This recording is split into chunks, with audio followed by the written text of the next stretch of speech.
Price Lord. கர்த்தருடைய நாமம் மகிமைப்படுவதாக.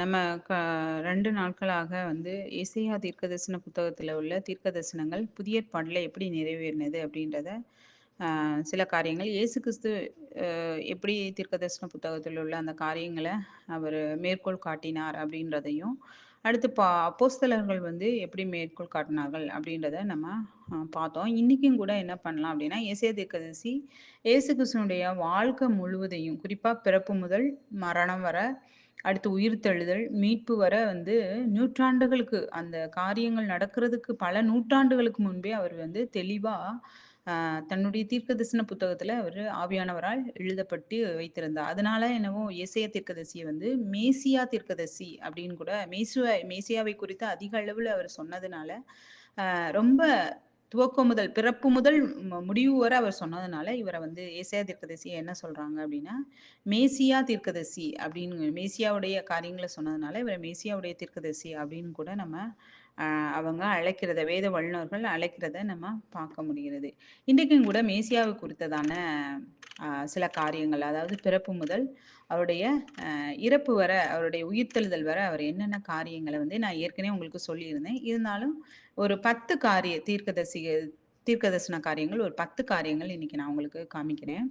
ஃபர்ஸ்ட்டு நம்ம பார்த்ததுபடி மேசியாவுடைய பிறப்பு பற்றி தீர்க்கதரிசனம். அது வந்து நமக்கு நல்லாவே தெரியும். ஏசாயா 7:14ல வந்து தீர்க்கதரிசனமா ஏசாயா வந்து சொல்லியிருப்பாரு. "இதோ ஒரு கன்னிகை கருவுற்று ஒரு குமாரனை பெற்று அவனுக்கு இம்மானுவேல் என்று பெயர் சூட்டுவான்." அப்படின்ற ஏசாயா 7ஆம் அதிகாரம் 14ல நம்ம வாசிக்கிறோம். ஏசாயா 7:14 இது ஏற்கனவே நான் உங்களுக்கு வாசிச்சு காமிச்சேன். என்ன அதெல்லாம் ஆண்டவர் தாமே அவளுக்கு ஒரு அடையாளத்தை கொடுப்பார். இதோ ஒரு கன்னிகை கர்ப்பவதியாகி ஒரு குமாரனை பெறுவாள். அவருக்கு இம்மானுவேல் என்று பெயரிடுவாள் அப்படின்றது. அது எங்க நிறைவேறப்பெற்றது அப்படின்னா, மத்தேயுல நம்ம பார்த்தோம்.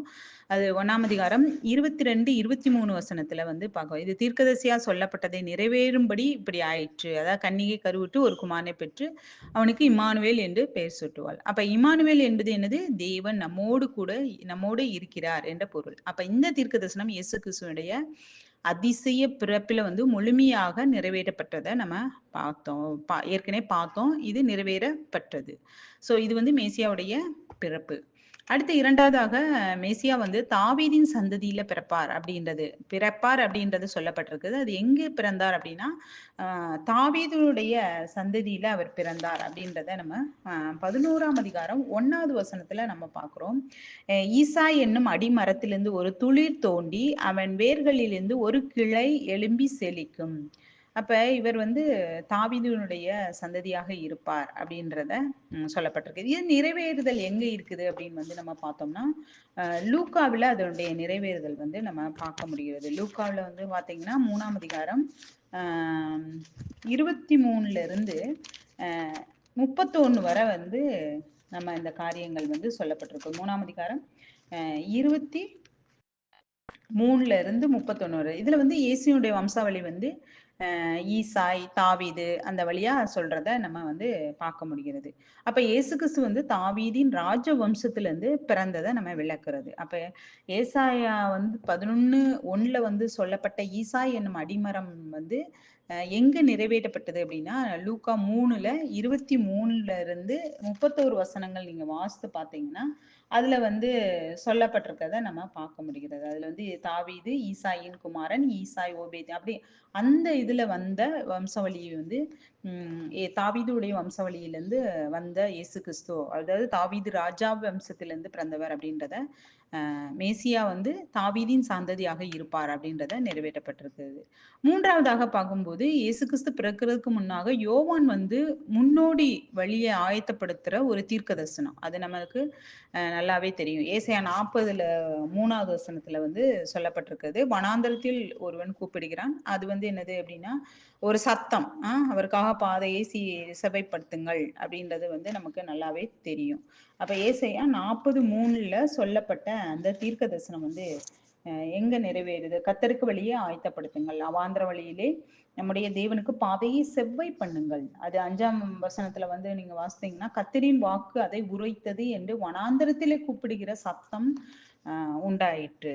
இது எங்க நிறைவேறியது அப்படின்னு வந்து பார்த்தோம்னா, மத்தேயு 3 1லேருந்து 3 வசனங்கள். அங்கேயும் இருந்துச்சு, மார்க்லயும் இருக்கிறத நம்ம பார்க்க முடிகிறது. மத்தேயு 3 1லேருந்து 3ல வந்து பார்த்தோம்னா, "கர்த்தருக்கு வழியை ஆயத்தப்படுத்துங்கள், அவருக்கு பாதைகளை செவ்வை பண்ணுங்கள் என்று வனாந்தரத்திலே கூப்பிடுகிறவருடைய சத்தம் உண்டென்று ஏசாயா தீர்க்கதரிசியினால் சொல்லப்பட்டவன் இவனே" அப்படின்றத டைரக்ட்டா நம்ம பார்க்க முடிகிறது. இது வந்து இயேசு கிறிஸ்துக்கு முன்னோடியாக யோவான் ஸ்நானன் ஒருவர் வருவார் அப்படின்றது. அப்ப யோவான் இயேசு கிறிஸ்துவின் வருகைக்கு பாதையை ஒரு செவைப்படுத்துகிறவராகவும் ஏசாயா தீர்க்கதரிசனம் நிறைவேற்றுறத நம்ம பார்க்க முடிகிறது. இது 4வதாக என்னது அப்படின்னா, இயேசு வந்து தேவனால் அபிஷேகம் செய்யப்பட்டவர். அப்படின்றத நம்ம ஏசாயா 61 1ல வந்து 1, 2 வசனங்கள நம்ம கர்த்தருடைய ஆவியானவர் என் மேல் இருக்கிறார். ஏனெனில் அவர் துன்மார்க்கருக்கும் சுவிசேஷம் அறிவிக்கும்படி என்னை அபிஷேகம் செய்திருக்கிறார். அப்படின்றத நம்ம ஏசாயா 61ல 1, 2 வாசிக்கிறோம். இது வந்து எங்க நிறைவேறியது அப்படின்னா, லூக்கா 4ஆம் அதிகாரம் 17லேருந்து 21 வசனங்கள். இதுல வந்து இயேசு கிறிஸ்துவே வந்து அந்த காரியங்கள சொல்றத நம்ம இயேசு கிறிஸ்து நாசரேத் சபையில வந்து இந்த வசனத்த வாசித்து, இதுவே இன்று இதுவே நிறைவேறியது அப்படின்றத நம்ம பார்க்க முடிகிறது. அப்ப இயேசு கிறிஸ்து வந்து தேவனால் அபிஷேகம் செய்யப்பட்டவர். கர்த்தருடைய ஆவியானவர் என்மேல் இருக்கிறார் அப்படின்ற ஒரு காரியத்தையும் அவரு எடுத்து வாசிச்சதையும், அ இது வந்து இயேசு கிறிஸ்துவே ஏசாயா குறித்ததான காரியங்கள் சொல்றத நம்ம பார்க்க முடிகிறது. இது வந்து 4வதாக மேசியாவை குறித்ததான காரியங்கள். அடுத்து மக்களால் நிராகரிக்கப்படுகிற மேசியா. 5வதாக பார்க்கும்போது மக்களால நிராகரிக்கப்படுகிற மேசியா. இது வந்து ஏசாயா 53, 3ல வந்து நம்ம வாசிக்கிறோம். அவர் இகழப்பட்டவரும், அப்படி அவ மக்கள் வந்து அவர மதிக்கல அப்படின்ற சில காரியங்கள் வந்து நம்ம இயேசு கிறிஸ்துவுடைய பாடு மரணங்கள வந்து நம்ம பார்க்கும்போது, இது எங்கு நிறைவேறியது அப்படின்னா, யோவான் 1:11ல அவருடைய நிறைவேறல் வந்து வருகிறது. அவர் தன் சொந்த ஜனங்களிடத்து வந்தார். அவருடைய சொந்த ஜனங்கள வந்து அவரை ஏற்றுக்கொள்ளவில்லை அப்படின்றத நம்ம வந்து யோவான் 1:11ல நம்ம பார்க்குறோம். அப்ப அவர் வந்து மக்களால வந்து நிராகரிக்கப்படுகிறார் அப்படின்றத வந்து நம்ம பார்க்க முடியுது. அவர் தமக்கு சொந்தமானதினாலே வந்தார். அவருக்கு சொந்தமானவர்களோ அவரை ஏற்றுக்கொள்ளவில்லை. அப்ப ஏசாயா 53ன்னு சொல்லப்பட்ட அவர் மக்களால் நிராகரிக்கப்பட்ட மேசியா அப்படின்றத வந்து எங்க நிறைவேறியது? யோவான் 1:11ல நிறைவேறத பார்க்க முடியுது. அப்புறம் துன்பத்திலும், தியாகத்திலும் மீட்பு. இது வந்து 6வது ஒரு காரியமா நம்ம பார்க்குறோம். இதுல வந்து பார்த்தோம்னா, இது 53ஆம் அதிகாரம் 5லேருந்து 7 வசனங்கள். அவர் அந்த மீறுதலுக்காக குத்தப்பட்டார், நம்ம அக்கிரமங்களுக்காக நொறுக்கப்பட்டார் அப்படின்றத வந்து நம்ம வந்து வாசிக்கிறோம். அதே வந்து பேதுரு வந்து அந்த காரியத்த வந்து மேற்கோள் காட்டியிருப்பார். அத வந்து நான் நேற்று கூட சொன்னேன். 1 பேதுரு 2ஆம் அதிகாரம் 24, 25லே பார்க்கும்போது, அவருடைய தழும்புகளால் நாம் குணமடைந்தோம். அப்படின்றத நம்ம பார்த்தோம். அப்ப அவருடைய துன்பத்திலும், தியாகத்திலும் ஆண்டவருடைய மீட்பு வந்து நிறைவேறத நம்ம பார்க்க முடியுது. அவருடைய சிலுவை தியாகத்தையும், அதன் மூலமாக மனிதராகிய நமக்கு கிடைத்த மீட்பையும் இது வெளிப்படுத்துறத நம்ம பார்க்க முடிகிறது. அடுத்து 7வதாக பார்க்கும்போது, ஆண்டவராகிய இயேசு கிறிஸ்து வந்து மௌனமாக துன்பம் அனுபவித்தார். அவர் ஒன்றுமே வாய் திறக்கவில்லை. அப்ப ஏசாயா 53 7ஆம் அதிகாரத்துல இது அவர் அமைதியா இருந்தார், அவர் தன் வாயை திறக்கவில்லை அப்படின்றத 7ஆம் அதிகாரத்துல 7வது வசனத்துல நம்ம பார்க்கிறோம். 53ஆம் அதிகாரம் 7வது வசனத்துல. அது எங்கு நிறைவேற்றப்பட்டது அப்படின்னா, மத்தேயு 27 12லேருந்து 14 வரை. இதுல வந்து பார்த்தீங்கன்னா, இயேசு நீதிமன்றத்துல வந்து குற்றம் சாட்டப்பட்ட போதும், அவர் வந்து பதிலளிக்கவே இல்ல. அவர் வந்து தன்னை தாழ்த்தி கீழ்ப்படிந்து, ஸோ இதெல்லாம் வந்து ஏசாயா தீர்க்கதரிசி முழுமையா அத எழுதியிருக்கிறதும், அது நிறைவேறல் வந்து புதிய ஏற்பாட்டுல இருக்கிறதையும் நம்ம பார்க்க முடியாது. அப்ப மௌனமாய் துன்பம் அனுபவித்தார் அப்படின்றத நம்ம ஏசாயா 53:7ல பார்க்கிறோம். அதனுடைய நிறைவேற்றல் வந்து மத்தேயு 27ஆம் அதிகாரம் 12லேருந்து 14 வசனங்கள் இருக்கிறத நம்ம பார்க்க முடிகிறது. அடுத்ததாக மேசியா வந்து குற்றவாளிகளுடன் மரணமடைந்தார். அவருக்கு 2 குற்றவாளிகள், அதாவது அவர் துன்மார்க்கருடன் எண்ணப்பட்டார் அப்படின்றத வந்து நம்ம 53ஆம் அதிகாரம் 9, 12 வசனத்துல நம்ம பார்க்குறோம். அப்ப அது எங்க நிறைவேறியது அப்படின்னா, நமக்கு நல்லாவே தெரியும். மத்தேயு, மார்க் எல்லாத்துலயும் சொல்லப்பட்டிருக்கும். மார்க் 15ஆம் அதிகாரம் 27, 28ல நம்ம வாசித்தோம்னா, இயேசு வந்து 2 கள்ளர்களுடன் சிலுவையில அறையப்பட்டார். அப்ப ஏசையா சொன்ன அந்த குற்றவாளிகளோட மரணம் அடைவார் அப்படின்ற அந்த காரியம் வந்து மார்க்ல வந்து கள்ளர்களுக்கு மத்தியில சிறையில சிலுவையில சிலுவையில அவர் அறையப்பட்டிருக்கிறத நம்ம பார்க்க முடிகிறது. அப்ப பாவமற்ற அவர் வந்து பாவிகளுக்காக மரணத்தை ஏற்றார். அடுத்ததாக 9வது பார்க்கும்போது மேசியாவுடைய உயிர்த்தெழுதல். அது நம்ம வந்து 53ஆம் அதிகாரம், ஏசாயா 53ஆம் அதிகாரம் 10, 11 வசனத்துல சொல்லப்பட்டிருக்கிறது. அவர் தன் ஆத்துமாவை அர்ப்பணித்த பின், அ பின்பு வந்து அவரு வாழ்வை வந்து காண்பார் அப்படின்ற அந்த வார்த்தை வந்து, அது எங்க நிறைவேறியது அப்படின்னா, மத்தேயு 28ஆம் அதிகாரம் அ 5, 7 வசனங்கள். 5லேருந்து 7 வசனங்கள் நம்ம வாசித்தோம்னா, கிறிஸ்து மரணத்திலிருந்து உயிர்த்தெழுந்தார் அப்படின்ற நிறைவேறல் வந்து சொல்லப்பட்டிருக்கும். அப்ப மேசியாவுடைய உயிர்த்தெழுதல். ஏசாயா வந்து வாழ்வை காண்பார் அப்படின்றது என்னது அப்படின்னா, அது வந்து உயிர்த்தெழுதலை குறிக்கிறது. அது சில வார்த்தைகள் வந்து நமக்கு விளங்க முடியவில்லை என்றால், அது வந்து நம்ம அத விளங்கி படிக்கிறது ரொம்ப முக்கியமானது. அந்த ஏசாயா கூறிய அந்த வாழ்வை காண்பார் அப்படின்றது வந்து என்னது அப்படின்னா, உயிர்த்தெழுதலை குறிக்கிறது. இது கிறிஸ்து வந்து மரணத்திலிருந்து உயிர்த்தெழுந்தார் அப்படின்றத நம்ம பார்க்க முடியுது. 10வதாக நம்ம பார்க்கும்போது, பாவிகளாகிய நான் வந்து ஜனங்களுக்கு ரட்சிப்ப வந்து கர்த்தர் குடுக்குறாரு.